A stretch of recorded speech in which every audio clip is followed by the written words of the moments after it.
پتہ ہے ہمیں نماز کیوں بوجھ لگتی ہے؟ کیونکہ ہم نماز کا مقصد نہیں جانتے۔ نماز صرف ایک ڈیوٹی نہیں بلکہ ایک اپرچونٹی ہے اللہ سے بات کرنے کی۔ اگر آپ نماز کا مطلب سمجھیں گے تو آپ کو پتہ چلے گا سورہ فاتحہ سے لے کر آخری سلام تک نماز اپنے آپ میں ساری کی ساری دعا ہے۔ آپ کے اور اللہ کے درمیان ہمیشہ رہنے والی دعا۔ اللہ اپنی عبادتوں کے معاملے میں کسی بھی انسان پر بوجھ نہیں ڈالتا۔ جہاں تک اس کی عبادتوں کی بات ہے وہاں تک اس نے ہم پر صرف وہی کچھ فرض کیا ہے جو ہم آسانی سے کر سکیں اور جس میں ہمارے لیے بھلائی ہو۔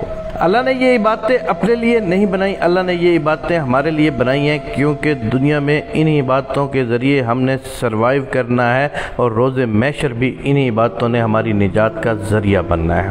ذرا سوچیں کہ اگر اللہ ہمیں انسانوں کے رحم و کرم پر چھوڑ دیتا اور ہمارے پاس نماز جیسی پناہ گاہ نہ ہوتی تو ہمارا کیا حال ہوتا؟ اگر ہمارے پاس رونے اور دعا مانگنے کے لیے سجدہ موجود نہ ہوتا تو ہماری روح کیسے سکون پاتی؟ ہم خوش قسمت ہیں کہ ہم اپنے اللہ سے بات کر سکتے ہیں۔ ہم خوش قسمت ہیں کہ اللہ پاک نے ہمیں ان تمام لوگوں میں ہدایت دی جو بھٹکے ہوئے ہیں۔ اس سے بڑی اور کیا نعمت ہو سکتی ہے؟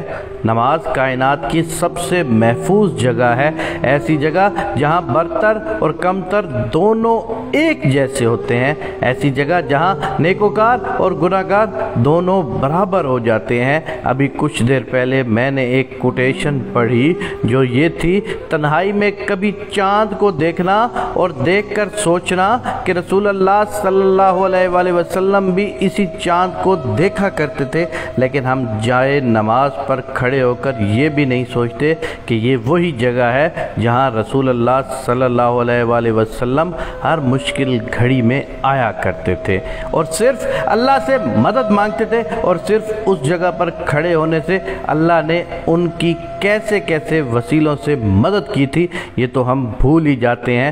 دعائیں نماز سے علیحدہ نہیں ہوتی۔ آپ جتنی نمازوں میں پابندی رکھیں گے اللہ پاک اتنی ہی آپ کی دعاؤں کی قبولیت کے معاملے میں پابندی رکھے گا۔ تو اگلی دفعہ جب آپ جائے نماز پر کھڑے ہوں تو یہ سوچ کر کھڑے نہیں ہونا کہ ہم اللہ سے بات کرنے کے لیے آئے ہیں، بلکہ یہ سوچنا ہے کہ وہ ہمیں سننے کے لیے آیا ہے اور وہ ہم سے بات کرنے کے لیے آیا ہے۔ آپ کے لیے یہ بڑے اعزاز کی بات ہے کہ وہ ذات جس سے بات کرنے کے لیے بڑے بڑے عبادت گزار ترستے ہیں وہ ہم سے بات کرنے کے لیے آیا ہے۔ آپ اگر ایسا سوچیں گے تو نماز آپ کو کبھی بھاری نہیں لگے گی انشاءاللہ، بلکہ نماز آپ کے لیے آسان کر دی جائے گی۔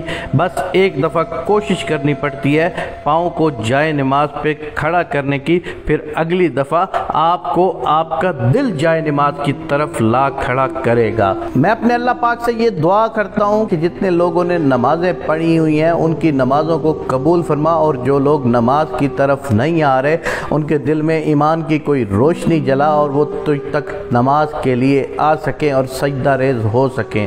میرے پاک پروردگار، آج ہم تجھ سے اپنے کیے ہوئے گناہوں کی معافی مانگتے ہیں اور تجھ سے التجا کرتے ہیں کہ ہم سے یہ سجدے کی توفیق تا قیامت نہ کھینچنا۔